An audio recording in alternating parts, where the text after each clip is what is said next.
Hello everyone, and welcome back to some more Dark Souls 3 lore reactions with VaatiVidya. It's been some time. I haven't been in the zone. I haven't been in the zone to like take on more FromSoft lore outside of what I was already playing, you know what I mean?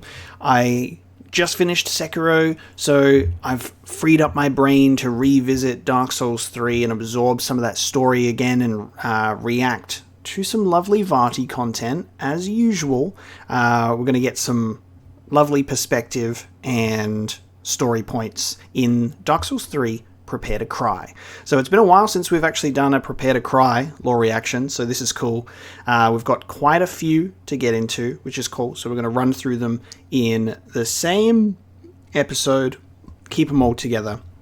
So I'll continue to do my Dark Souls 3 lore reactions, then be able to jump into the Bloodborne and the Sekiro lore reactions as well. Just gotta pump it out now that I've got Sekiro out of the way, and I was really focused on that world, that story, and all of that lore. I didn't want to just like shove so much stuff in here, you know? So without further ado, the duty of Anri and Horace. Let's get into it. But my duty must be done, even alone. For the children I knew, bless their souls.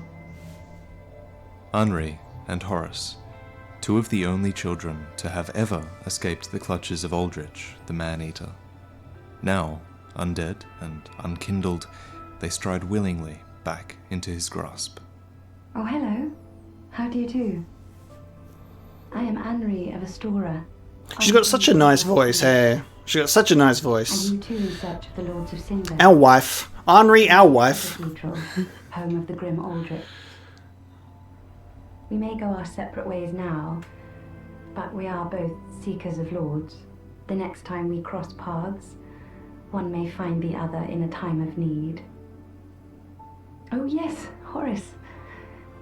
He's not very talkative, but don't think ill of him. He's a lovely gentleman. He's an upstanding, kind-hearted knight. He a is. fine partner for this grueling journey. No! Stop this!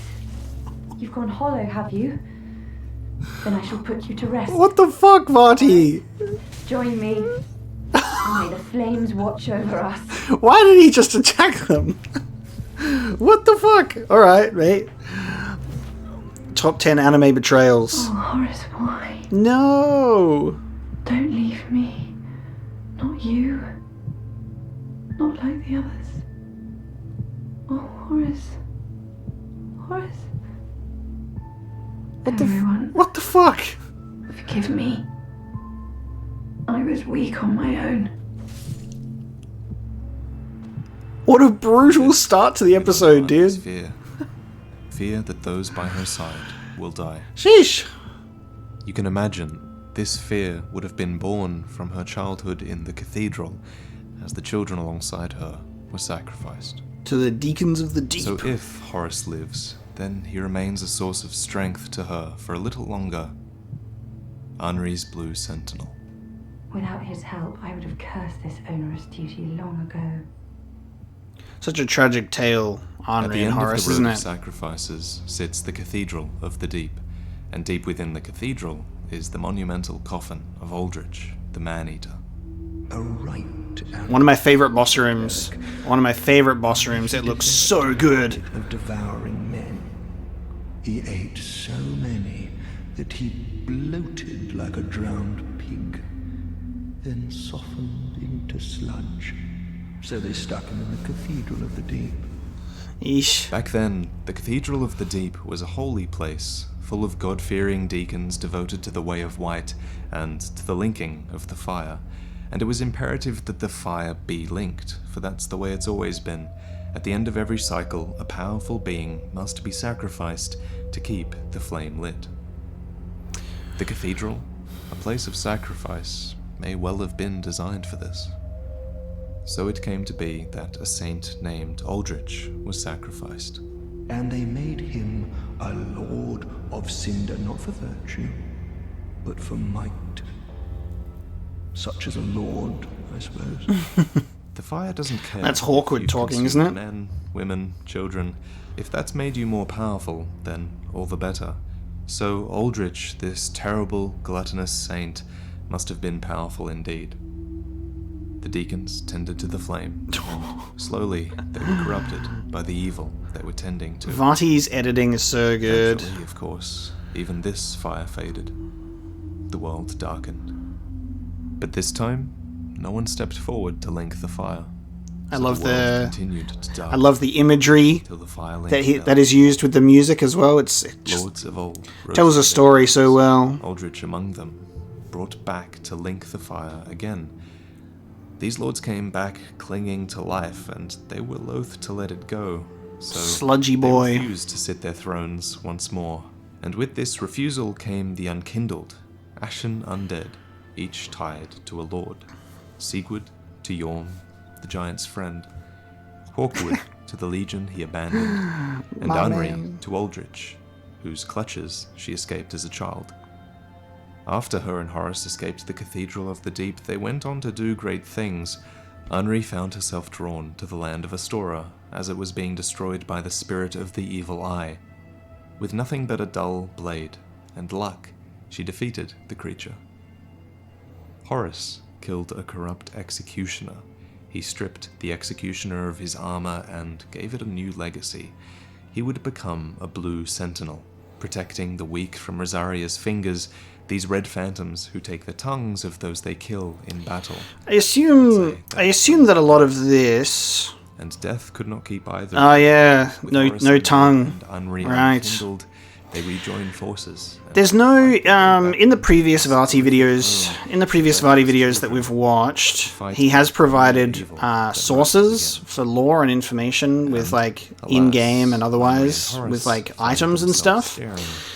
I guess Prepare to Cry is more so, there's a lot of room for interpretation and putting his own spin on the story of things, like filling in the gaps. It feels like that's how he's telling a story with these characters instead of the little doll in the empty coffin told me. Everything that is established. Like it's a mixture of like what we know about the characters, and he's kind of filling in some gaps with some other stuff because he's done that before.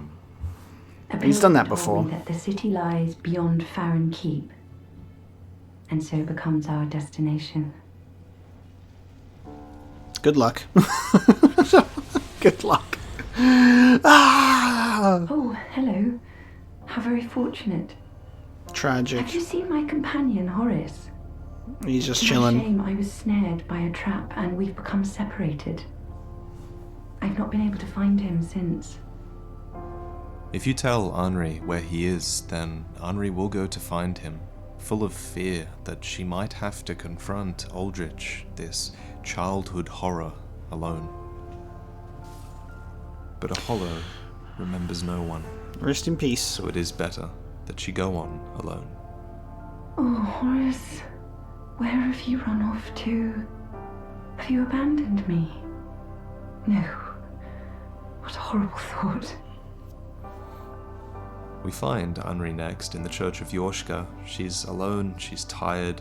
You can see this in her stance. She's losing faith, and she's so close to Aldrich, who hides behind the Pontiff, who called him home. Oh, with you? She's so innocent, man. She's so nice, I Anri. managed to find Horace. Always so soft-spoken and kind-hearted, Alone. and focused on her duty. Unkindled Lord Seeker. For the children I knew, bless their souls.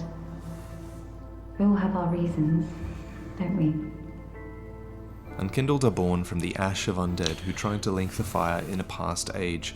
Unkindled can go hollow too, just as Horace did, reverting to that hollow state, devoid of a soul. Even lords can go hollow, but it is men who are branded with the dark sign that leaks their humanity, their soul, from them. Here, if you do nothing, then Anri will go hollow. But what if there is more to the dark sign, to hollowing? We pilgrims of Londor are keenly aware The Londor ending. that those branded by the dark sign possess something quite special. A pilgrim told me that the city lies beyond Farron Keep. Knowest thou of a maid named Anri? Yeah, you were pushed on your journey by the Londorians. And will join thee in wedlock. Marriage A time. fellow of mine guides her at this moment. Yeah, because one of these statues is Make thy salutation. one of those statues is one of For what those lord taketh no spouse? pilgrims, and will Become a assassinate lord of her. Horace is to embrace the curse that mankind was given. You make it your strength, not your weakness. You embrace a new identity. But you must take the sigils of others. The Dark Husband rises. I wonder if she has a face model its mantle, underneath that Anri kneels cloth. in the background. Her I'd love purpose to know what. forgotten in exchange for yours. I'd love to know what Anri's face looks Would you like. abandon your humanity for this? Yeah, there it is. That boy. Lady. Saved. You are brave indeed. Life It's saved. your duty alone. I would do well to learn from you. May the flames guide your way. But neither of you are alone. Together you kill the Pontiff, and together you face Aldrich. Oh, no shit. I thought it might be you. Then I'm afraid, Horace. No. This only bolsters my resolve. Please, lend me your strength. Oh, hell yeah. That's so sick. Help me vanquish Aldrich. Taking them together. Fighting fiend. I actually love, like, NPC summons that are, like linked to the story like this. It's so cool. I owe this to you. Thank you. Truly. That's awesome. Horace, we've done it. We really have. Oh. That's so cool. Anri of Astora. The brave girl left this as thanks. Oh, wow. You get her sword as a Heed this reward. little warning from this little lord. Seek not the girl. She knoweth her fate, what will become of her upon her duty's end. She would not wish thee follow her. Off she goes. Her duty fulfilled, Anri will hollow in one of two places. If you told her where Horace hollowed, but killed him to protect her, then Anri places one last prism stone and hollows alongside her companion, her duty fulfilled. Oh, shit. And then you fight her if you go Anri after never her. found Horace, Oh, wow. then she hollows in front of these tiny graves, maybe built for Horace, or for the children. Fuck. That's crazy. So, how will your story end? Anri is just cursed to just not have... Henri's just cursed to not have a good ending at all. That's so tragic. Like, it's literally like, alright, you want to get assassinated by a pilgrim? Would you like to go hollow at Horace's grave, or would you like to go hollow at a random graveyard? Those are your choices. Enjoy! The first one, at least she comes back as a hollow in the Lord of Hollows ending in the background, but that's, yeah, that's sad. Especially, like, their relationship and hearing, like, her voice and her dialogue. Especially, like, summoning her for that fight. Like I was saying, like, the fact that NPC summons are there for, like, story purposes, I think is really cool. The best one for me, like, the one that obviously I triggered as well, was Sigurd against Yorm. Because that's just so good. But even having her fight alongside you with Aldrich, like the Pontiff and then Aldrich, is really, really neat. I like that. I like that a lot. What a tragic duo, cursed to not make it out happy and safe. But we'll move into the next one now, which is Greirat the Thief. And I would love to learn more about Greirat, because in our playthrough, we sent him off a couple of times, but he died in Irithyll. We found his body, so he died. And I'm not sure, I think it's avoidable? So I'm really curious to see how the story, like, continues or how it goes here. So let's find out Greirat the Thief's story. In Souls, we talk a lot about disparity, about what lies between light and dark, life and death, heat and cold, and today we discuss two different absolutes. We discuss what lies between those with power and those without. And in this case, what lies between them is a wall, a stone wall, that appeared quite suddenly, cementing this divide between hollows and the nobles who control them. And mind you, wall or not, there has always been a divide. In the days of Lordran, The undead humanity was asylum. a rising force, and as a result, they were feared, imprisoned, and shepherded. They were taught to fear the undead rising in their ranks. In Drangleic, the undead were subjugated once more, of course, but they were also experimented upon, and all the while they were expected to sacrifice themselves, as Gwyn once did, to keep those royals in power. And now, in Lothric, the unkindled, born of the ash of these unending sacrifices, journeys through a small town of suffering undead. Just a tiny little It was small here town. where a thief once fancied himself a martyr for the poor. It was the state of this town that drove Greirat to climb the wall. Full-sized grey rat walks up the stairs. Well-known name. Dressing up as grey rat is so funny. Rotting in a cell. Because he's tall. The head covering he wears was once used to cover the heads of the lesser folk, people who were set to work as slaves throughout Lothric, but occasionally it was used to shame and humiliate. I remember being so suspicious of Grey Rat right at the beginning, but he's such a kind little He man, knows the castle grounds well. despite being a thief. Here in Lower Lothric, Greirat is caught and imprisoned for the very first time. Ah. You're no jailer, are you? Such an interesting voice too. Far away. And judging by the bell, you must be some of that unkindled ash. Remarkable. If that's true, then I have a favor to ask. Below the high wall is a musty little town. Not the home of any lord, just a very old settlement of undead. An old woman, Loretta, lives there. Please, Not anymore. give her this ring. Not anymore, son. I'm not asking for charity. In fact, if you do this for me, I'll be sure to repay you in kind. I may be a petty thief, but I've more wits than most royalty. What do you say then? Huh? Very well. I humbly place my faith in you. I am Greirat of the Undead Settlement, and I promise to assist you.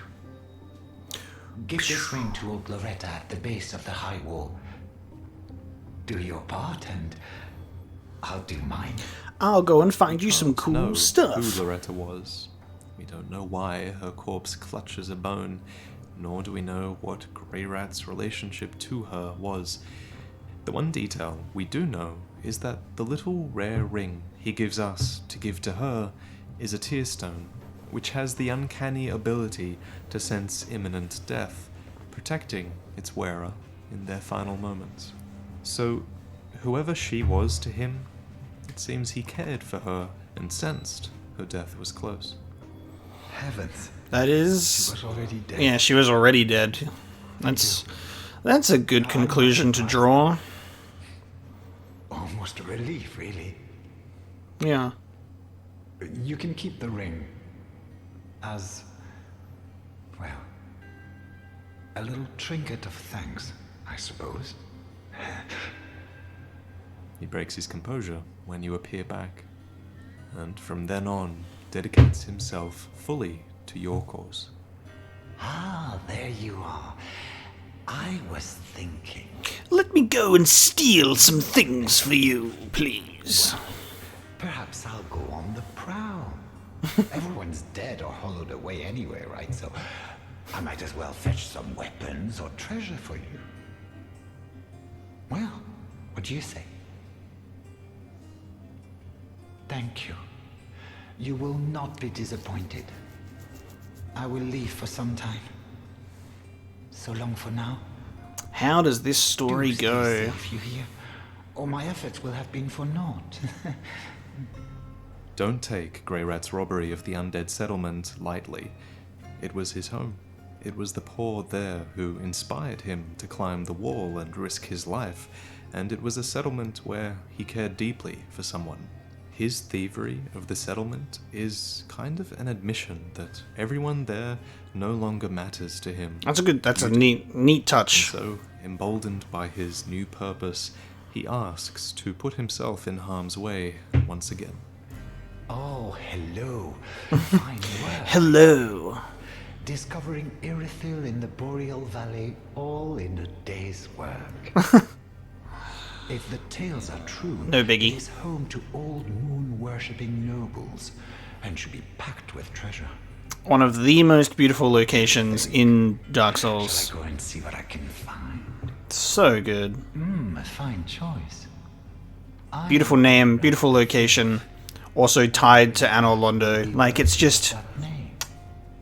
Look at that shot. So good. That name is also known by others. Ah, I see you've met Greirat. The slinking rodent. But he did me a good turn back in Lothric dungeon. Doubtless I should do something about that little dead. Well, maybe not.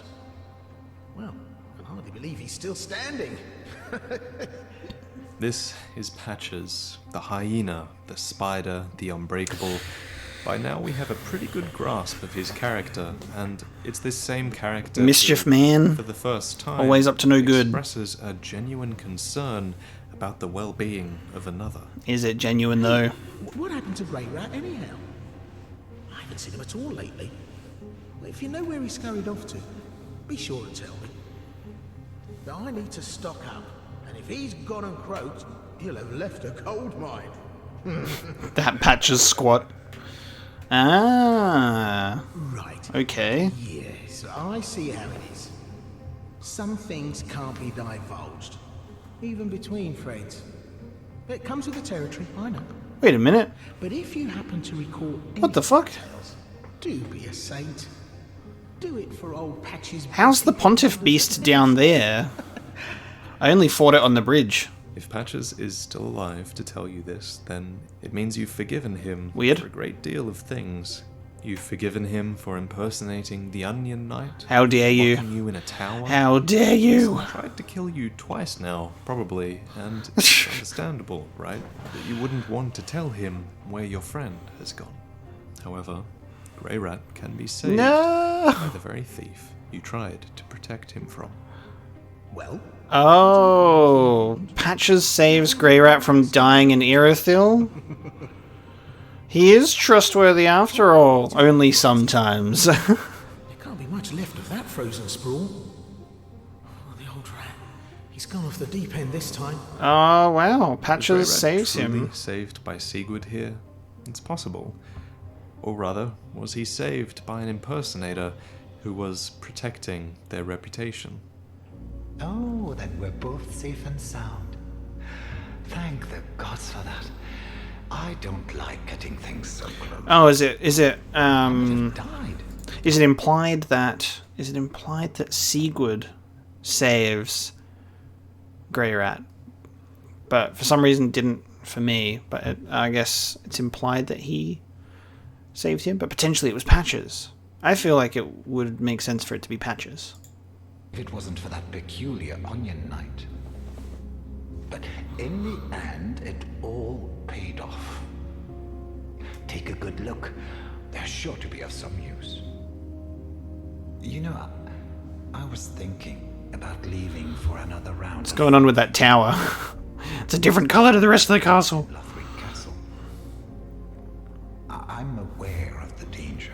That castle is a death trap. Not a single man has returned from the castle unscathed, even back in the day. But I don't want to sit around and die a petty rat. And I consider myself your friend. Oh, that's wholesome. Off to Lothric, the castle of no return. That old thief's lost it if he thinks he has a chance. Oh, he also goes to Castle Lothric, He's yeah. new to this game. What's got into him? He's dedicated to me. Paid. Even Patches wouldn't risk Lothric for a friend. But Greirat will. He risks it for us. Self-sacrifice is in his character. No! Oh, cool. He runs off to the side. I'm like, don't run into the dragon flame. I was stuck there for ages. Back to when he hid his grief over Loretta, to how he's so absorbed that he doesn't even notice you. Immediately after this, he dives into danger on your behalf, his sorrow, apparently, forgotten. Don't you think that's strange? I don't think his sorrow is forgotten. Oh no! I lived a petty rat, but would rather not die as one. Greirat the Thief, a petty rat looking for an honourable escape. Died from fall damage. Rip. No! Alright. Death from fall damage. If he was playing Bloodborne or Sekiro, Greirat would have survived that fall. Dark Souls fall damage, it'll get you. So it looks like we mostly got some of his story during our playthrough, but then there was just a little bit more where he actually goes to Lothric, and then I think he still meets his end anyway. So, and then it wraps up. But Patches gains a little bit of credibility there, I think, which is surprising for that guy. It looks like the next one, however, is related to the Nameless King. So let's see what we have in store for Gwyn's firstborn son. The Nameless King's betrayal. Of Gwyn's children is to tell the story of Gwyn himself. There they are. For his children were all born to fulfill a purpose. Gwyn's first daughter, Guinevere, was a maternal figure cherished by all. She was born to soothe the kingdom after a period of intense war against the dragons. Gwyn's son, Gwyndolin, was a master of illusion. After Guinevere fled the failing kingdom in fear, it was Gwyndolin who disguised the fading of the light. I never noticed that these were snakes. I thought they were tentacles for some reason, and I never questioned that further. I haven't actually looked at Gwyndolin's character model so close. They are snakes. The more you know. That's actually really cool. For some reason I was just like, oh yeah, it's just tentacles. Interesting. What else is related to snakes in Dark Souls 1? Like Frampt and Karth are like, serpents, but not like this. How bizarre. Now I'm learning Dark Souls 1 stuff in Dark Souls 3 lore videos. Was a master of illusion. Snake legs. Fled the failing kingdom in fear.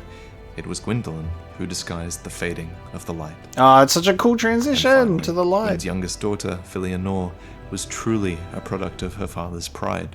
For as long as she slumbered, Gwyn's world would not end. But there was a fourth child, a nameless king, erased from history. The god of war. Gwyn's firstborn son. There's that boy. The first war ever fought was the war for disparity. A war for the right to flesh and blood, where before there was only stone. A war for the right to the surface, where before there was only the below. This Dark Souls 1 opening cinematic is so good, man. To an end, for before there was neither. This is such a good opening cinematic. Dragons were to be introduced to the concept of the end. And it was Gwyn's firstborn son, like his brothers and his sisters to come, who was divinely conceived for this purpose. So it was that the son's eldest born inherited the lightning from his father, along with this powerful predisposition for war and arms. His weapon was an ingenious sword spear that leveraged the user's own body weight. Puts Ornstein's Dragon Slayer spear to shame. Dragonhide. This was the earliest form of what would become the cross spear, which went on to inspire the legendary weapon wielded by the Dragon Slayer Ornstein, who was, unsurprisingly, anointed the first knight to the Nameless King himself. The Nameless King also wore an attire woven of sharp dragon scales, as they were themselves impervious to fire, and it seems that the best tools against the dragons were taken from the dragons themselves, a philosophy that another legendary figure, Havel, clearly took to heart, as the man cased himself with stone. Massive dragon tooth as his weapon. Havel too not only served good old the Havel king in the war, but also his first knight Ornstein as well, becoming the third member of a legendary trio of dragon slayers, who would eventually come to inspire the miraculous tale known as Sacred Oath. And so, It was with strength, courage, cunning, and unity that the war for disparity was won. Dragons shall Ah. never be forgotten. Hawkeye! Knights fought valiantly. My lovely giant friend. One of them, we lost 70 of our own. Exhilaration, pride, hatred. This music is so hype with like Dark Souls dialogue. It's so sick. Our dearest emotions, thou will understand one day. So cool. There's very little to be said. What good is a dog with no hairs to hunt? But I'm lucky to be alive, I suppose. With the war won, He's one of my favorites. to face an uncomfortable That shot against Calamite is Their glory, legendary. much like that of the dragons, would not last forever. The everlasting dragons were vulnerable now, and were forced to adapt to this unfamiliar and hostile world. So they gave birth, and slowly began to mutate and deviate Hydra? in their evolution. Wyverns, serpents, man-serpents, and basilisks. Oh, The imperfect, the crossbreeds, and the wretches. Dragons that spit fire, lightning, poison, and corrosion. Some even caught the undead curse. And so it was that despite Gwyn's best efforts, So many lovely their creations. kin Dark lived Souls on, is so wholesome. some as unchanged as ever. The ancient It dragon. may be, but I have heard of a surviving ancient dragon who resides in this land. Hi, Shuai. I miss that guy. Serves the dragon. I miss As they him. train to become dragons themselves. Sounds unlikely, but you never know, do you? As the gods really should have known, faith always finds a way. And ironically, it was the gods and not the dragons who failed to adapt. A war had been fought in the name of disparity, but Gwyn's Age of Fire was nothing of the sort. Darkness was the enemy now, and Gwyn would do anything to prevent his Age of Fire from ending. Anything. So how righteous, truly, could their war against the ancient, unchanging dragons have been when Gwyn himself refused to cede to the natural order? Thus began the betrayal of Gwyn's firstborn son. He is god of war, who allied with the remaining ancient dragons. Shamed by his firstborn's betrayal, enraged at his disobedience, and driven by that famous desire to erase all that opposed him, Gwyn disowned his firstborn son. His royal blood was denied. His legacy was Yes, and expunged there's from his the annals of statue. history, and the altars of his worship were smashed beyond recognition. I love this His detail. name was lost forever. But as the gods ought to know, faith always finds a way, and the Nameless King had some faithful knights indeed. Look within the rubble of these statues. Look amidst the traces of the Nameless King's foot wrappings, his braces, his attire, and you might just spy a familiar cross-spear design belonging to the firstborn's first knight, the Dragon Slayer Ornstein. How is the statue from the statue from Dark Souls 1 is textured better than the one in Dark Souls 3? Spy Look at that. the The one in Dark Souls 1 looks better. The firstborn's first knight. It must be all that moss Dragon effect, Slayer I guess. Ornstein. Gives it a bit more In the dragonless gruffness. that followed the Nameless King's betrayal, Ornstein was assigned to guard the Grand Cathedral. That he For the was. captain of the 4 Knights of Gwyn, this must have been a lowly role indeed, as he wasn't even guarding Gwyn's daughter. Except for He his was guarding small, Luke, slight cameo as the nor old was Dragon he Slayer in alongside Dark his Souls fellow 2. knights. Instead, he was partnered with Executioner Smo, a cannibal and a glutton, someone who could never call himself Ornstein's equal. I don't know, they're a pretty formidable duo, aren't they? As Gwyn burned to cinder for his age, Ornstein eventually left the ruined cathedral and abandoned his post in order to search for the Nameless King that he once served. And he went to Dark Souls 2. Smough, of all people, was the last knight of Gwyn to remain at his post. We know this, for after defeating Aldrich, we can purchase his armor, which implies that Smo, the cannibal, And his hammer is found. been cannibalized. His hammer is found nearby as well in a An chest. ironic twist of fate that Ornstein was lucky to avoid. and we don't know exactly where or for how long Ornstein set off. There you go. It's showing Dark Souls. It showed a bit of Dark Souls 2 attempted to trace in his Heed's path, Tower of we Flame. might find evidence of the influence that these two men may well have left upon the world. Fuck Dark Souls 2. For example, we witness an order of lion knights. I actually missed Dark Souls 2 in a bit. By a certain war god. Faram. More curiously, the figure depicted on their helmet stands his own against a dragon. Oh, in wow. the drowned ruins of Hade. Yeah, here we go. Aspires to the great legacy of the old dragon slayer. So is this Ornstein himself? Probably not. Though, how curious is it that a man inspired by a dragon slayer would be allied with the dragons that are right outside his gate?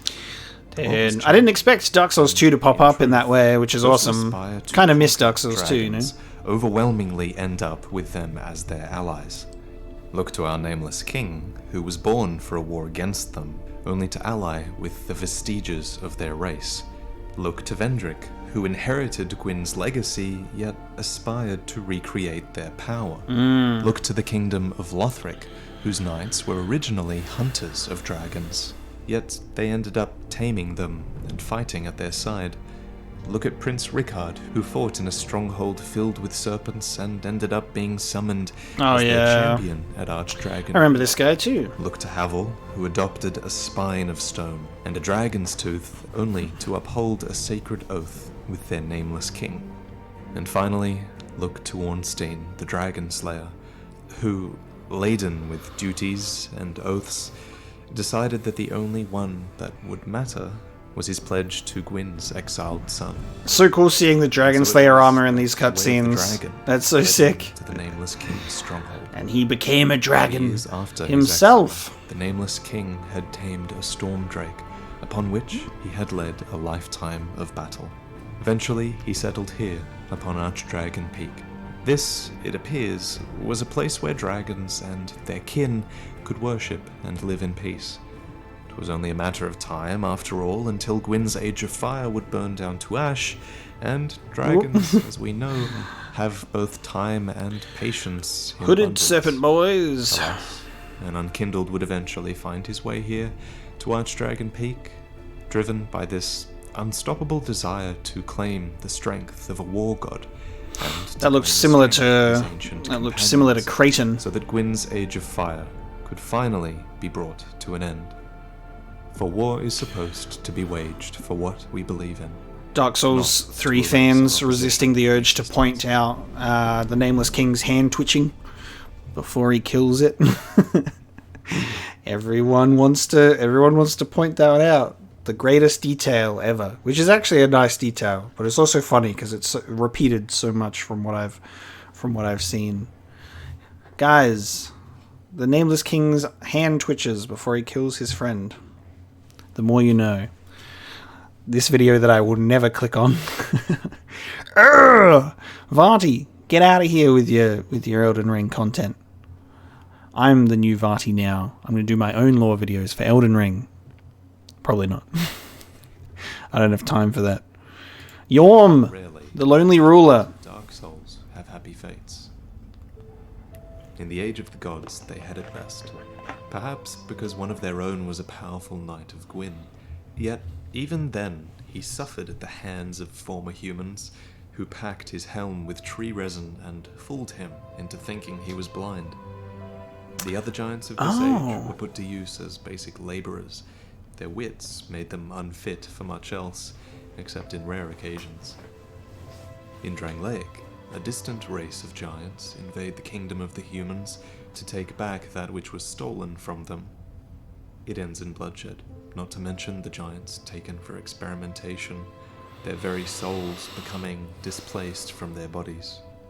And finally, Lothric, where their abuse hits new heights, imprisoned, forced to wallow in the muck of the cathedral, slaughtered, or feigning death. Yeah, giants, like, fucking hell. Rose above the rest, and even ruled over humans. They got a pretty tragic existence in every single Dark Souls game, huh? Is the descendant of an ancient conqueror, a conqueror who but this guy is different. The people of the profaned capital, And in time, Yorm was asked by these very same people to lead them. Oh, there we go. To accept this role. We've got some sauce popping up. Both their weighty blade and their stone hard shield. We got some item and lore popping up. This transfer of power would earn him the people's respect and gratitude, but it didn't. Instead, those who spoke of Yorm as Lord were quite insincere. Perhaps this is because of Yorm's heritage. We don't know who the conqueror before Yorm was, and he might not even be featured in-game. Our two biggest clues, however, are Yorm's size and the fact that the people of the capital suddenly... The Void! A ruler or protector. He made that transition work for him. For one. And that's in cool. my opinion, Wolnir, the enormous conqueror of Karthus, who suddenly fell to the abyss, fits this criteria. Terrifying. An example of it. Wolnir once brought the rightful lords of the world to their knees and ground their crowns to dust. However, he went on to fall to the abyss, presumably leaving many kingdoms without a ruler, and Wolnir wasn't exactly known for sharing his power with others. So at the very least, it was probably an absence of rule like this that led the people of the capital to ask for a powerful protector instead of simply being conquered all over again. So it fits that they would ask Yorm, yet it also fits that they would feel some shame for having to ask him. Their fate would be in the hands of the conqueror's descendant, and not just that, but in the hands of a giant, no less. Simpletons and dullards with very few notable exceptions. So Yorm fought hard to prove himself as Lord, risking everything for his people. That goddamn sprint! Against the kingdom's That sprint! enemies, he fought unflinchingly, great machete in one hand and great shield in the other. Yet still, his people's shame and prejudice must have manifested as bitterness, distrust.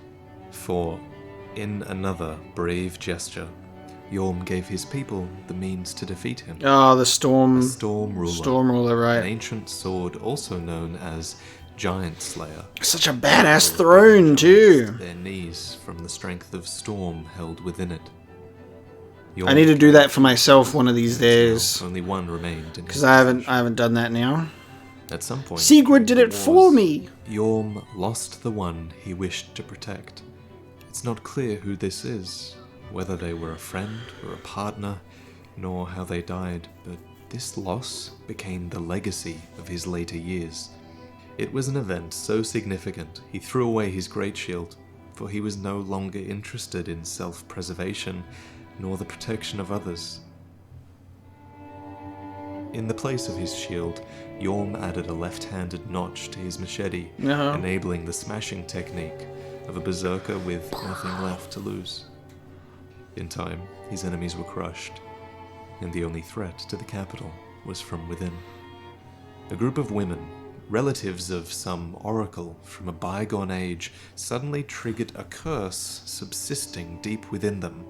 They all distorted Gale! the same monstrosity, an enormous hand with calcified protrusions and a hole swirling deep within the palm. No, I hate these Despite ones. all of this, I hate these he went on living these guys. without any cares, and from that day forward, the profaned flame was born within the capital. The profaned flame. It came to define the capital, and it was defined by 3 rules. 1. It is said to be inextinguishable. 2. It is able to swallow the hearts of those it touches, inspiring cruelty and torture. And 3. The darkness of the abyss can be seen within it. With nothing left to lose, and a monumental soul to burn, Yorm decided to link the fire. With this act, he would put the profaned flame to rest, enable a new age of fire, and prove his detractors wrong. Show them all they were wrong about him. So, just as he gave one storm ruler to those who doubted him, he gave the other to one that he trusted, along with a promise that Sigurd, this bumbling, kind-hearted knight of Katarina, The most his kind-hearted. old friend if he ever faltered in his duty. And so the fire was linked, and Yorm failed in all the ways that they said he would. In this place, we get an unprecedented look into the linking of the fire. When it happened, items say, a rush of flame fell from the sky and incinerated not only Yorm, but all the residents of the capital. So, the question we're left asking is, was this normal? Or was Yorm's soul somehow not enough? Or were giants not supposed to link the fire? For all his hard work protecting these people, they all went up in flames, and I assume his detractors would have felt validated in doubting Yorm if they weren't all burnt to a crisp. If they weren't all burnt to a crisp. Bolstered, in part, Oh, by damn. Yorm's sacrifice. Look at this guy! The fire inevitably fades, and Yorm is brought back from the dead Fucking to link the fire once huge. more. There must be something about a second chance at life that causes a lord to fear death. For, like the other two lords who rose alongside him, I love that he, like, Yorm looks like a fears giant, duty like, and settles in the Nazgul ruined capital he once called home. in that shot. He takes his old throne, which is now surrounded by the melted corpses of those who once doubted him. So and metal. Waits. Truly alone this time, even more so than he was in life. Moment has almost come. I just need a bit more time.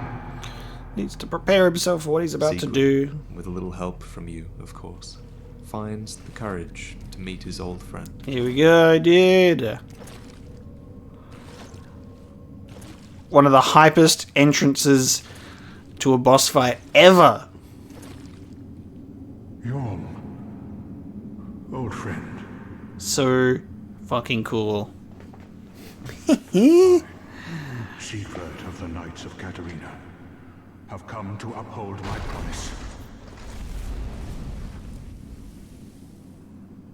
Let the sun shine upon this Lord of Cinder. Probably one of my favorite moments. Definitely one of my favorite moments in the entire game. Oh, look at this double Storm Ruler action. Holy shit. Double Storm Ruler. It seems No. I'm in your debt once again. My thanks. I could have not kept my promise without you. Now, for a final toast. No. And my old friend Yorm. Long may the sun shine.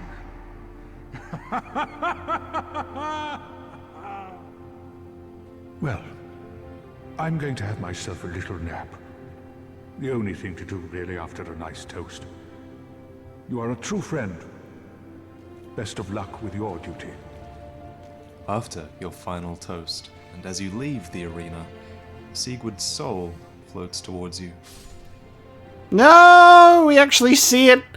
Ah! That he sustained We during actually the see it happen. It's impossible, you'd think, On that Siegbrow not has the run back. properties.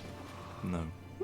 His quest is complete, his oath is fulfilled, so Sigurd ends his life. All No. that remained was that final toast, and to wish you luck. No, it's canon that he just stripped himself naked and ran off into the sunset of Lothric. With the cinders of a lord, fit only to surrender its fire. He's out there somewhere, naked, So knowing all of this, drinking all Sieg of what Brown happened, and making Esther's what do you soup. make of it? He lives. Oh, and did I forget to mention? The profaned flame burns on, exempt from the tragedy and waiting for more hearts to corrupt.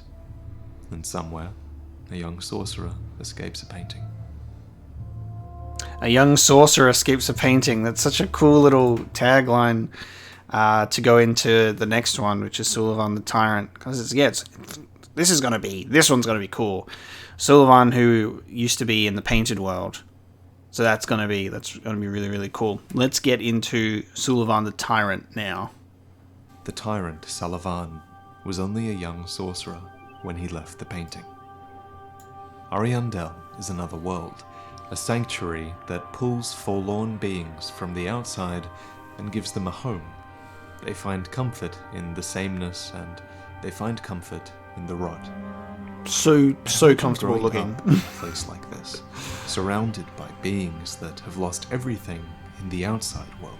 Misery. Sulyvahn alone had lost nothing, so, ironically, in this place of belonging, he did not belong. So it's no surprise that his envy inspired terrible ambition. For, as Sulyvahn would prove, Oh wow. there's a Sitting lot in the to shadow of fear like the from a man tree. of nothing to lose. So, a young sorcerer with spells of frost, he left and never returned. Oh, it's such a neat touch. Where have you gone, sweet child? It's cold outside. It's awfully cold. This was Run off too. is that was dialogue that was cut It from the was game, I cold think? outside. If I recall Vaati mentioning that already. Far below a dark moon lies Anor, city of the gods. So Further sick. still, Irithyll, nestled in the Boreal Valley. Look at how massive that area is, Even man. further below, past the dungeon cells of Irithyll, is the ruins of a once proud capital. Oh, so The massive. only human kingdom to have ever been ruled by a giant, actually.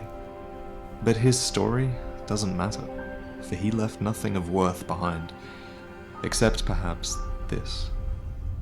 The profaned flame. Profane, for it defies the law of fire and never goes out. Profane. Gwyn's so because the jealous of abyss this flame, dude. within it. And profane, for it corrupts the hearts of men, offering power, but inspiring evil. Sulyvahn, items say, stumbled upon this place when he was yet a young sorcerer. It's not uncommon to see sorcerers out on distant journeys of discovery, and I'd bet that when he left the capital, he was not the same man. For, from here on out, a burning ambition is said to have Oh, the taken sword. root within him. And considering the nature of this flame, I think we can take that quite literally. So with a great sword, and perhaps a heart profaned by the flame, he left, his sights set on Irithyll, for to Sulyvahn's dismay, this rotting world was just like the one he had left. Wow, this At is this so point beautifully in our captured story, too. Anor was still a city of the old gods, one of the most resilient cities in the world, for it and the old royalty who resided there remained largely unchanged throughout multiple links of fire. It was home to the children of Gwyn himself, sister Guinevere with her silver knights, her brother Gwyndolin, captain of the Dark Moon Knights, and his half-sister Yorshka, the crossbreed. Power emanated from the cathedral, which was patrolled by the Silver Knights and guarded by Ornstein and Smo, two famous knights of Gwyn. The time would come, however, when Ornstein left the cathedral in search of Gwyn's firstborn child, making Smo the last knight to remain at his post, guarding the ruined cathedral. There are Sad also Smo. deacons. Sad, of the lonely a Smo. sect here in Irithyll, headed by Archdeacon MacDonnell. Far away, though, many more of this order toil in the Cathedral of the Deep, devoted to maintaining the Age of Fire that Gwyn began. Here, great and terrible beings are put to their final rest. And just now, in our story, a powerful saint named Aldrich has just been sacrificed to the first flame, becoming a Lord of Cinder. Back in Irithyll, also, the Order of the Dark Moon Knights, led by the Dark Sun Gwyndolin, swear their oaths. The Blue Phantoms are bound to become a shadow of Father Gwyn and a shadow of Sister Guinevere. This was so hunting crazy down seeing this any area who in Dark threaten Souls 3 and that champions slow realization of where we are. And it was Like, this order, absolutely Dark insane. Moon Just being Knights, like, wait a minute, I that the recognize this sorcerer whole place. Sulyvahn saw fit to infiltrate. And we know this because he was presented with the Great Sword of Judgment, a ceremonial sword representing the judgment of the moon. It glows like the blue of the dark moon, but much deeper. If you were to look more closely at this blade, then you would realize that its magic is far closer to sorcery than any existing lunar power. For Sulyvahn did not draw his power from faith like the other knights did, but he drew it instead from sorcery, which is an art that is despised by the old royalty. And perhaps that's for good reason, for sorcery would ultimately be just the casting downfall all of his the spells. Way of White, the Dark Moon Knights, and the gods alike. When the old world That is slow lost, climb up to Anor Londo is such a hype and moment so in the game. Pontiff's usurpation of Anor Londo began with Gwyndolin. The Dark Moon Knights were once led by my elder brother, the Dark Sun Gwyndolin. But he was stricken by illness, and leadership of the Knights fell to me. Then Sulyvahn wrongfully proclaimed himself Pontiff, and took me prisoner. Oh, where could my dear brother be? Yoshka, the last Being remaining partially Countess consumed of by the Dark giant Moon sludge, Order, maybe? mentions that it all began when her brother fell ill. She doesn't blame his illness on I love the Sulyvahn, touch but of you having and I both know the that Firekeeper he from Dark or Souls his 1 now. subordinates weren't above using poison. That's cool. For it was not only the Dark Moon Knights affected by Sulyvahn's influence. The holy deacons also were befouled from within. Archdeacon MacDonald, a prominent member of their order who resides in Irithyll, committed a grave trespass. He began to channel his faith for sorcery, transforming symbols of ecclesiastic authority into catalysts of deep soul sorceries. For MacDonald, these stagnating souls and the magic derived from them represented the glorious bedrock of this world. Their order was intended to deal with the great and terrible beings that came to them, but inevitably they were affected by the terrors that came into the cathedral. This treason was not kept within Irithyll. No, MacDonald also imparted deep soul sorceries to Archdeacon Royce and his deacons, who all resided in the cathedral. Yeah, this move is he added insane. new dark pages to their tome of miracles, literally corrupting his order against the very flame that they had sworn to protect. He was undoubtedly collaborating with the sorcerer Sulyvahn, who himself had his new knights infected and empowered by the deep. Dark magics erupt from their throats, drawn towards life, and their very weapons became eaten away by the tiny, biting insects that feed upon those close to the deep. Oh yeah, I remember that. This force in Irithyll, wielding the profaned flame, gnawed at by the deep, headed by the archdeacons and the pontiff, became an evil that pushed the entire royal family out of their ancient home. However, some residents clearly escaped all of this trauma, because later, far away in a city named Lothric, it is said that there is another queen revered as a goddess of fertility. What a and nice bounty, transition to the just Lothric like Guinevere once was. window. That's But awesome. back in Anor Londo, now with Pontiff Sulyvahn fully in control, the true atrocities could begin. Many in Irithyll were enslaved, and as you can see, were Those pushed fire forward witches, as man. fodder by the Pontiff's fire witches. The less fortunate were turned into beasts. Look at that! It is said That's such a that cool men design. who peer into the black eyes of Sulyvahn are transformed. Ah, yeah, the right and Look left eye of closely Pontiff. At the faces of the dogs, at the hair of the spider women, at these ribcage No, thank you. beasts that prey when they're defenseless. Sulyvahn forced out the beasthood within men, especially in those who would become his Outrider Knights. Yeah, this is awesome. The most Vort notable of and the Dancer. Outrider Knights was the Dancer of the Boreal Valley. Her Aurora Veil is actually an artifact of the old gods, permitted only to be worn by direct descendants of the old royal family. And before she was controlled by Sulyvahn, the Dancer was likely a daughter of Guinevere, as she has a fragment of her mother's soul. Yeah, I remember However, him talking about she was this. clearly left behind as the rest of her family escaped to Lothric.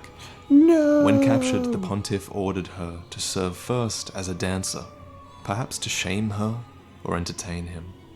Then he made her an outrider knight, giving her a ring of his right eye that he knew would transform her. She became an enchanting beast of death, her armor fusing with her own hide. Never far from the fleeting dancer. It's so wild how much of Pontiff and his influence is in Dark Souls 3, because people have told me since that Pontiff, I believe, was supposed to be the original sort of like final boss, like the original sort of main dude in Dark Souls 3. Sometimes be seen roaming the old and it makes a lot of sense when you see all of these things that kind of lead to that, because there's so much. There's so much surrounding Sulyvahn. Guarding the road of sacrifices. The second in the basement of Lothric Castle. The third skulking in the Grand Archive. And they all suck. And the two most unique knights, Vort and the Dancer, guard the main exit and entrance to Lothric Castle itself. So cool. Their placement is no coincidence. Sulyvahn may be back in Irithyll, but he knows that the last vestiges of the royal family have a presence in Lothric, and his eyes are all over their failing kingdom, watching as the royal family desperately struggles to produce an heir to the linking of the fire, waiting as he knows that when they fail, Aldrich will be raised once more as a Lord of Cinder. And who do you think he'll be indebted to when he rises from his grave? To this end, Sulyvahn protected the gate to Irithyll with an old trick from the Painted World. A magical barrier was erected, repelling everything and everyone except those with a message from a small doll. Wherever you go, it says, the moon still sets in Irithyll. Wherever you may be, Irithyll is your home. Sulyvahn, or the deacons, placed one of these dolls in Aldrich's coffin and waited. And eventually, of course, he came, for where else would he go? Aldrich had spent a long time ruminating on the fading of this the design fire. is so gnarly. For him, it inspired prophetic visions of a new future. Getting as gross as possible. An We got age flies. not of fire, but of deep seas. He knew the path to this world would be arduous, but he had no fear, for he would become not a mere devourer of men, but a devourer of gods. Yep. And so, imagine his pleasure when he found one waiting for him in his new cathedral. Gwyndolin, son of Gwyn, and former captain. What a crazy of the fight Dark Moon Knights. Aldrich is too. If only he were here, I would be most pleased for ye both to meet. As most assuredly would he. With the Gravelord Nito But Aldrich skirt. wasn't the only being resurrected. You put the Pontiff's achievements to shame, rolling over him with the help of either Black Hand Gotthard for Lothric, the Pale Shade for Londor, or Anri for Horace. The Pontiff made many enemies, and they were his downfall in the end. Here you have a man who stopped at nothing to change the world. He mastered sorceries of frost, miracles This of the dude is moon, an insane partnered fight with a as well. kingdom-ending So cool. flame, and took advantage. He's of definitely the one of deep. my favorite fights in He Dark used Souls all 3. of this, plus social and political manipulation, to usurp an age-old kingdom, rising within the ranks of its knights, twisting its deacons to feed a god to a lord of cinder, and supplant the Age of Fire. The tyrant Sulyvahn Sulyvahn is tore crazy. bonds, but was undone himself by a mere unkindled, who proves that no champion is more powerful than the fire-linking curse. So if this man can't change the world, then what hope do we have? That's a good question. That's a good question. That was a cool one. That was a good one. Sulyvahn's is a really compelling character, and I love how he's actually tied in with so much of the main story and like the base game, but also just added another like layer to his character by having him originate from the Painted World. That was really awesome. Next, we get into Patches. Let's see what Patches is all about. Damn. Stop it. I'm unbreakable. Unbreakable. Patches, the hyena, the spider, the trustworthy, the unbreakable. The fact he makes it, The bloodborne Patches. never truly hollowing, is nothing short of incredible. For we've come across countless undead who lost their humanity in pursuit of a purpose, yet long after they're gone, Patches remains. Any undead who makes it to the end of the world... Patches is in the Ring City. Second glance. For surely, Patches isn't as straightforward as he seems, though you'd be forgiven for thinking otherwise. There's a fine stash of treasure right down that hole. No. Strip your corpse clean! Wait now. You didn't actually fall down then. Everybody makes mistakes. I'm not above it all, I swear. We're on the same side. I'm Trusty Patches, the one and only. Stop. Patches is clearly in love with tricking everyone for profit, but for a man who allegedly reviles the greed of men and claims to be devoid of all worldly wants, is the profit truly what drives him in this endless task? Again, this is another reason why I didn't react to Dark Souls 3 lore immediately after Dark Souls 3 before playing Bloodborne, because there was one video that had some Bloodborne spoilers in it, and this is another one because it literally reveals Patches being in the game as a giant spider and it has Bloodborne imagery, you know. So, but now we get it. Much later. I think his greed is a front. Goddamn facade Patches. Designed to hide his true purpose, which is to punish the greed and the want of others. Every age, it seems, is tainted by the greed of men.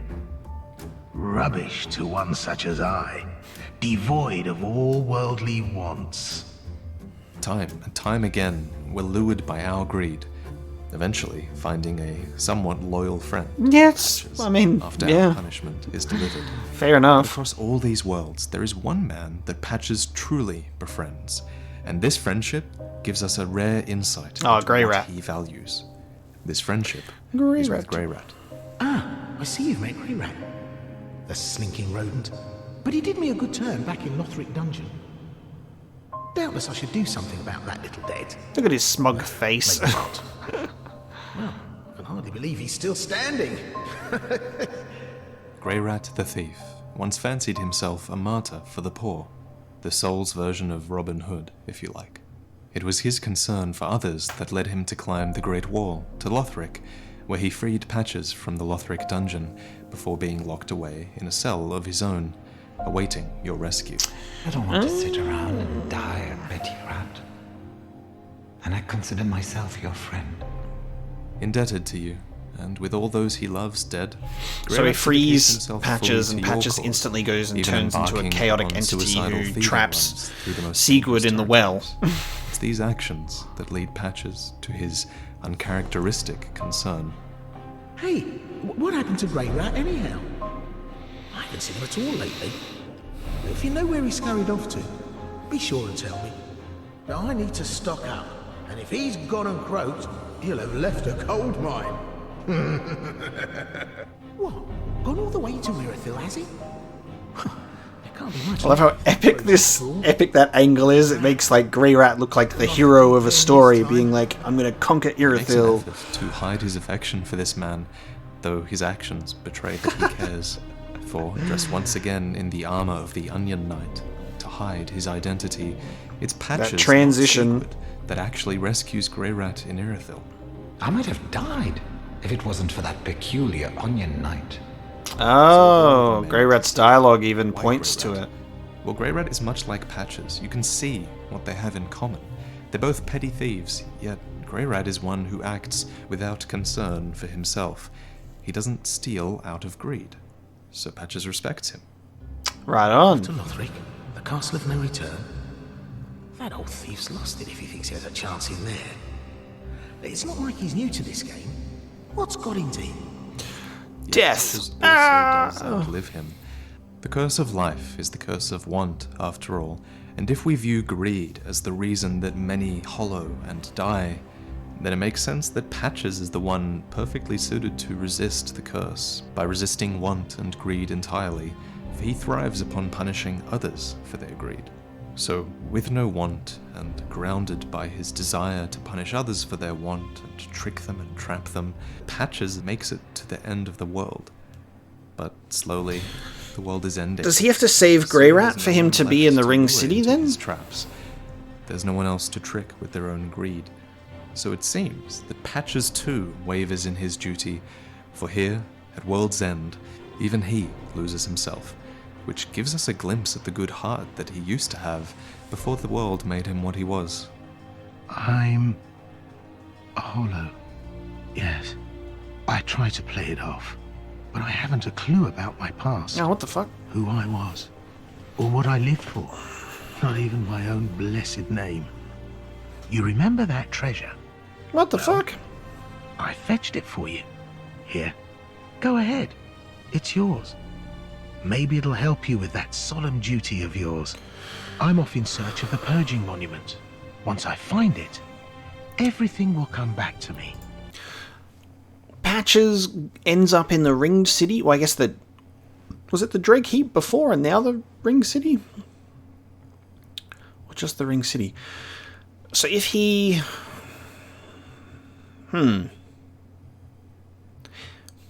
So if he ends up saving... So is it tied to Greirat's storyline? If he ends up saving Greirat, he then continues onward to the Ring City, or otherwise he stays behind. Or did I just entirely miss this guy?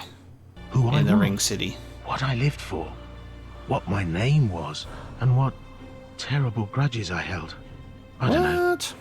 I just have this feeling that that's the kind of man I was. The Purging Monument has the power to purge the undead curse and restore one's humanity. Ironically, only by displaying humanity can it be found. What did I come here in search of? Damn. What the fuck? Stop it. I'm unbreakable. Unbreakable. Ah, please, someone tell me. Who am I? Why am I here? It's like I missed a whole goddamn... Purging Monument. I missed a whole NPC questline. To be trusted. I'm certain of that. No. Sorry, I know you'd never lie to me. Thank you. Thank you kindly. I swear upon my birth name that I am your friend. No matter what might come out, no matter what I was, if you would do me the honor. This is so weird. Allow me to be a true friend. Always. At first glance, what's to come simply seems like more of the same, from Lap, from Patches. Lap. Finally, you've come. Now I know exactly who I was. Oh, he's doing the squat. And for that, I've a little thanks to be giving. Go this way and peep past the broken staircase. Some awfully fine treasures just sitting there all Oh, you fucking... It'll change your life. He's gonna kick him off the edge. Kick down a hole. Oh my god. Till you realize it's actually kicked you where you want to go. To the ledge that leads out of this graveyard. A setback that allows you to move forward.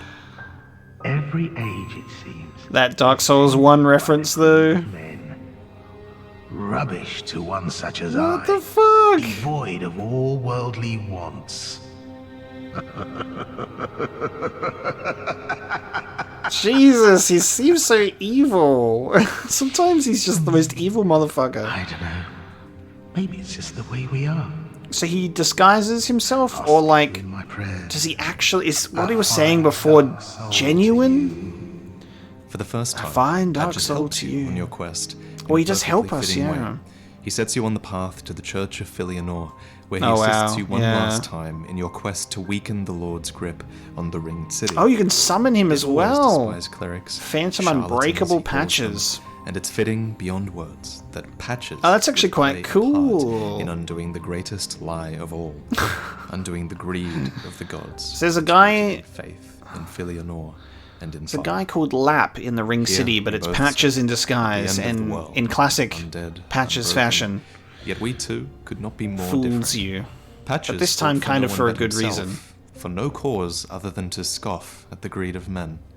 But you, he's seen your kind time and time and time again, and he outlived you all. Those who lost everything and grasped for the faintest glimmer of Anri No, Oscar. Kind-hearted fools. Solaire. And by the very light that guides them. He's seen men throw away their lives for the truth, for to an undead life is meaningless. Oh.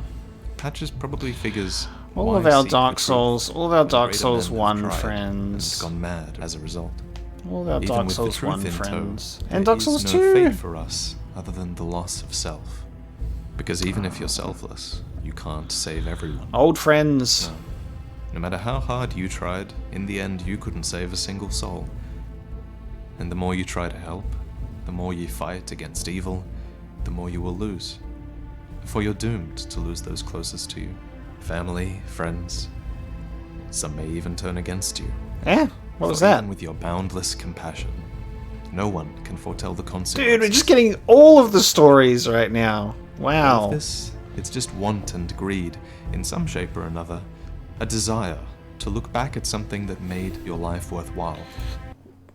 Vaati with the amazing montage through all of the storylines. That's so cool. We're doomed to lose those closest. What the fuck? This is at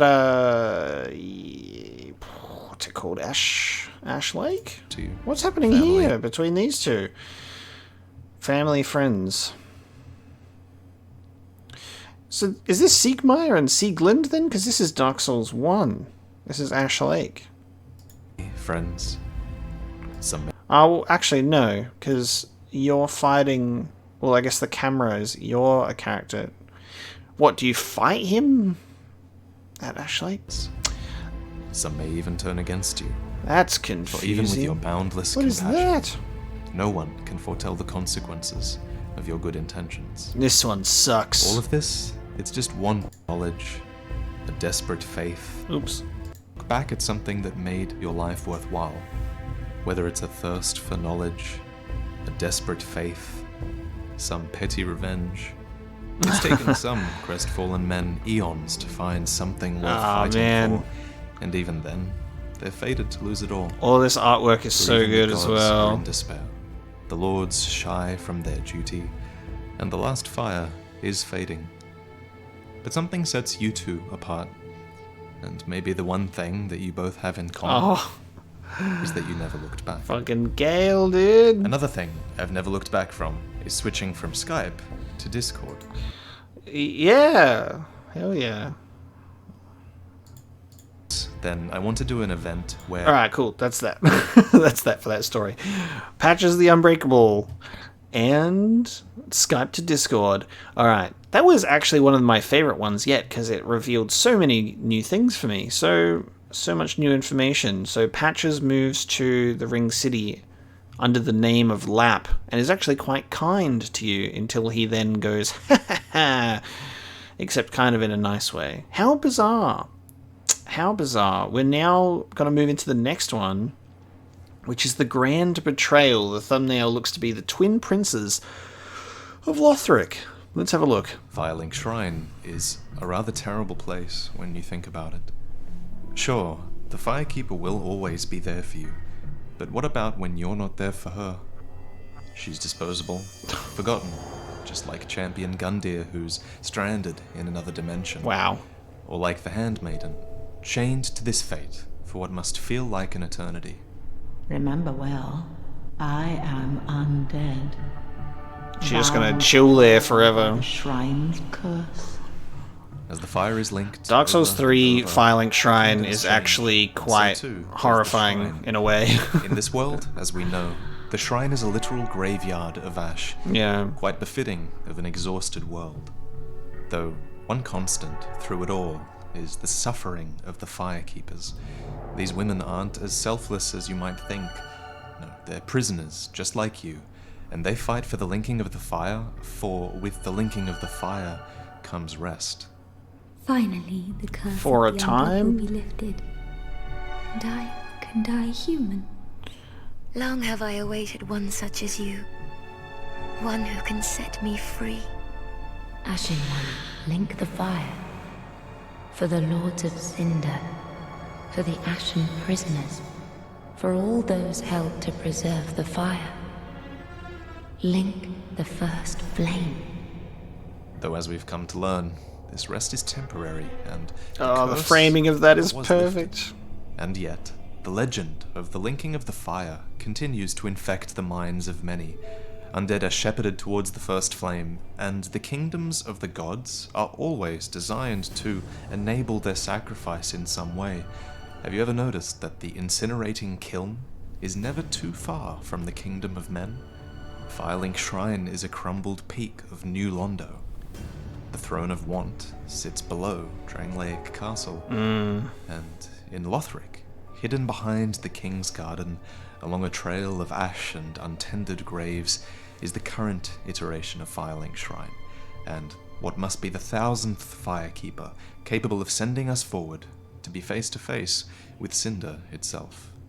Surrender your fires to the true heir. Let him grant death to the old gods of Lordran.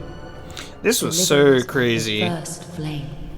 Those that fail to become Cinder are cremated. And then realizing that I'd accidentally played the Drake Heap early because the world turns into the Drake Heap. Those that succeed become Lords of Cinder. But it says a lot about the future that they fight for if our lords have refused Look to at fight those for it. look at those badasses. Look at the Abyss Watchers, Grand Betrayal man. was conceived. This betrayal of the flame was not a novel concept by any means, but perhaps it was still a necessary one, considering it led to the link of fire being threatened and the bell tolling for the unkindled. According to his cinders, the Prince Lothric was destined to be a Lord of Cinder and was cherished by the royal family, though, ironically, he was born ill, shriveled and frail, unable even to wield the platinum sword that was his birthright. Poor baby prince. Conversely, Poor Lothric's baby older prince. brother, Lorien, was a great champion of the realm, while his younger brother's sword Honestly, would mate, never all be of wielded. Lothric's royalty His seems was scorched fucked. black by the flame of the demon Just prince, cursed, which man. he had slain single-handedly. Just cursed. The great tragedy that's referenced so Oh often god, I in forgot their about lore Demon Prince. is surely that while Prince Lothric was chosen to be a Lord of Cinder, Prince Lorien was the one suited for it. And so, Lorien must have had a great love for his brother. This boss fight for was he embraced crazy. Lothric's curse, merging their two souls. Tragically, this left Lorien mute and crippled, yet it is said that Lorien indeed Man. wished it so, all the same. So There's this horrifying. great mention of the grief of the twin princes, for once they came together, they rejected everything that had made this sacrifice necessary. So instead of linking the flame, they settled in their throne room and simply watched the fire fade from a distance, and with their strength combined, Some men fought just want off to any watch the who would world seek their cinders. not Ill-starred burn. are they who take the throne. I shall not stand among them. The fire-linking curse, the legacy He's of gonna lords, heal him quick. Let Get it all him. fade into nothing. Oh, I just realized. Mark. I just realized he is gigantic, dude. That's the worst time to go to go back. Ah! Let it all fade into nothing. Sorry. I just realized that, like, fucking Prince Lothric is huge. For some reason in my head, the way that I remembered this is the older brother being, like, massive, but I remember him being quite tiny. Look how big he is compared to our character. Mark, my Holy shit, he's massive. words, Ashen One. You remain among the accursed. If we were to join them in their rest, this is the fate that the princes would have us live. A darkened shrine. Most likely their shrine is hidden behind the chambers of the consumed king. And items tell us that if a place is devoid of light, so too will it be devoid of time. Perhaps this explains away the terrible convolution within this place, justifying how those in the future shrine can be pulled to this realm like the Swordmaster. True. Justifying how we physically walk here from present-day Lothric, and accounting for the dead Firekeeper who is from the past and tucked away. And the handmaiden But of that's all just the there things, for eternity. From past, present, or future, she is the most consequential, for she is the one that's holding the eyes that enable a firekeeper to betray the flame. Oh, we didn't do this. Found her, we did not give the eyes to the firekeeper. That shimmer within, I see. 'Tis as if it were but yesterday. We did all we could to spare her from them. Much has happened since.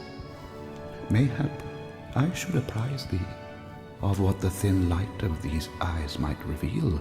Ooh. To the eyeless firekeeper. Are we seeing what happens? Scenes of betrayal. Because I haven't seen this yet. For her ken. Visions of this age's end. The eyes are said to have belonged to the first firekeeper, and of all the would-be lords of Cinder, it makes the most sense for Prince Lothric to have had access to such an heirloom. He is, after all, the descendant of old royalty, inheritor of the throne, and it seems that he and Lorien coaxed their firekeeper to stifle the flame back in their age, much like we can with the eyes in our possession. So you get the firekeeper to betray the flame and stifle it. Ludleth refers to the eyes and the woman they're planted upon in the past tense. It follows that somehow he linked the flame after the princes refused to.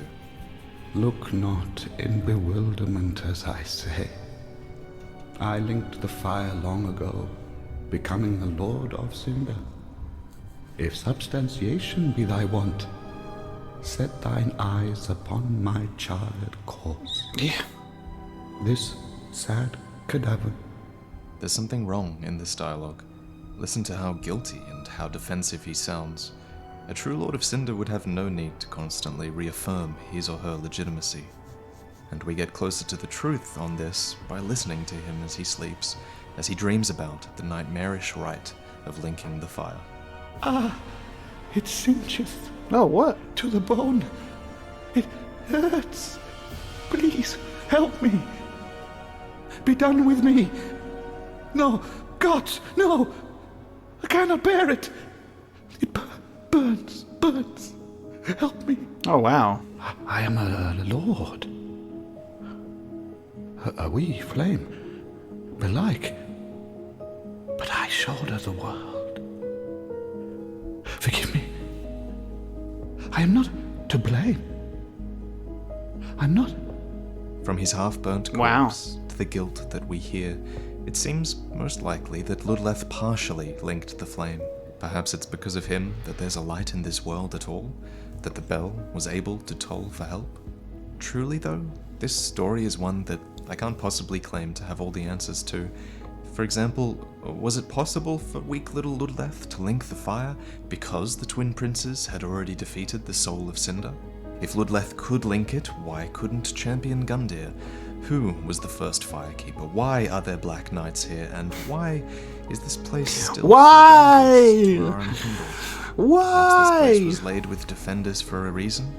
For of all the shrines, this one seems the most geared towards stopping anyone who would dare rise and somehow link the fire. Yeah, fucking, oh my god. This graveyard is a nightmare. Champion Gundyr did arrive. This area is a nightmare. The sword of the shrine broken in advance. Getting fucking wrecked by Champion Gundyr, oh my god. Are devoted to hemorrhaging any reanimating corpses, and the only firekeeper that patrols the grounds is a scholar. The daughter of Crystal is drawn to any embers that would walk through this shrine. Okay. And of all the things this that is don't the make invader sense that we in fought. this story, it does make a lot of sense that there would be a scholar here. For the first of the scholars, as you may recall, is said to have doubted the linking of the fire, and was also a private mentor to the royal prince. At the highest peaks of Lothric Castle are the Grand Archives, home to the scholars. They're the faction with a close relationship to the previous King Osiris, who went mad studying their store of knowledge, and this close relationship between the crown and the scholars has clearly carried over to the new, young prince, Lothric. But who was the first scholar? There are many candidates, but many have theorized that it was Uldir. Scholar of the first While sin! all the evidence behind it being Uldir is circumstantial, the rise of the Unkindled is certainly something Uldir would have fought for. A destiny beyond the scope of light, beyond the reach of dark, a painted world inhabited by ash, a future born of this world but free of its curses. In no small way, the princes are responsible for the rise of Ash, an unintended consequence of their grand betrayal. Life finds a way, dude. Think you can kill me in PvP? Well, this... Probably not. Nice. Okay, the grand betrayal is very interesting, and it's like, you know, they try to do something to stop it, and it's just like, well, that's where you're wrong, bucko, because it's gonna happen anyway. Somehow, there will always be someone to rise from the ashes to try and link the fire until you get to the very, very end of time itself and fight against a slave knight for the dark soul. We have the final prepare to cry of the playlist, which is Hawkwood the Deserter. So let's finalize this lore reaction of the Prepare to Cry series and see what Hawkwood is up to, the ex-Abyss Watcher, I believe. Hence the title, Deserter. When a dead man rises, how does he come to bear with his unnatural existence? For every story deserves an ending, and without one, what is there to treasure? So, he looks for purpose in his undeath, a notoriously difficult task, but... Even accursed undead want to believe they're special, it seems. First, he joins a legion, united in their resolve, a pack of wolves. Dude, sworn to do what is this from? That looked awesome. Wherever it arises. Just like an army of Abyss responsible Watchers. For the curse of the undead, battling against horrors and monsters like heroes past, battling themselves. Oh, that's For so that cool. Is where the true corruption lies. Until one day, the man turns coat and leaves, unable to bear the burden. He runs away. For even Oh, this is so well shot. What the hell? feared his mortality.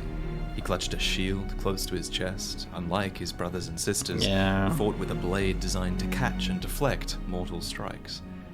Hawkwood, the craven, the crestfallen. However, by nature of definition, it is the coward who is capable of the highest heroism, for his obstacles are the greatest of all. Are you the next monarch? Or merely a pawn of fate? He believed that he could still be a hero, a champion to banish the dark with the light of the first flame. Wow. Someone worthy of a throne, a place in this world that is engraved with his name. Hawkwood, an undead worthy of fire. Oh. But again, he failed. A nameless, accursed undead, unfit even to be cinder. And so he becomes ash. When a dead man rises, he becomes his failure, forced to know that his best was not nearly enough. That's such a good line. Yeah. Wow. Well, you're not alone. This is so well edited and put together.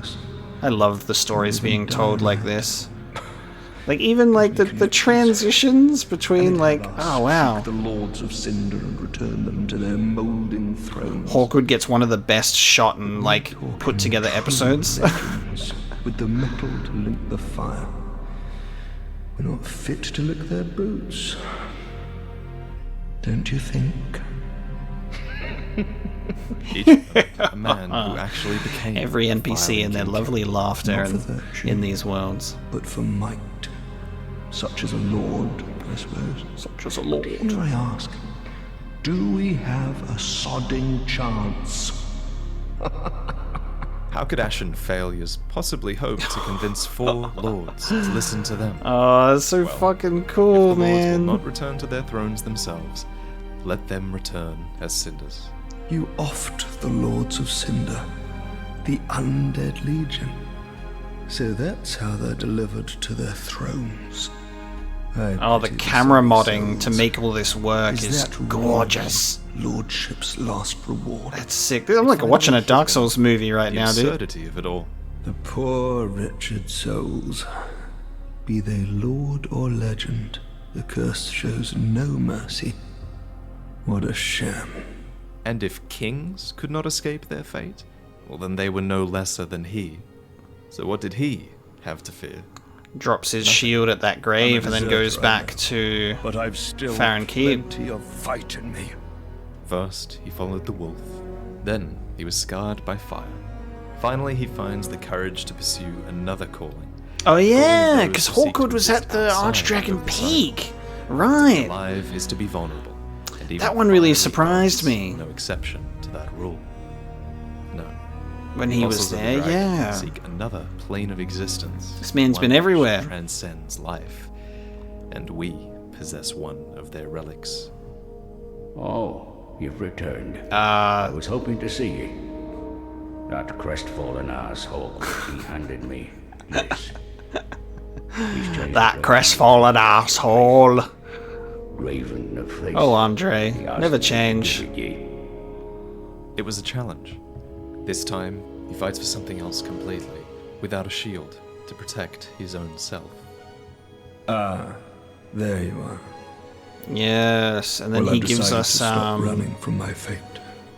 This is how we get one of the pieces of the dragon stone. I shall take what makes you dragon. This is so hype. This shall be no petty theft. As the true dragon, I shall take what is rightfully mine. Oh! I should have known. Yeah, he comes back to life for round 2. Let's fucking go. This is so fucking epic. What the hell? This is like the best one. Be as bloody mad as you like. Trapped within your wretched cast. Fuck yeah, dude. What the hell? You are a dragon.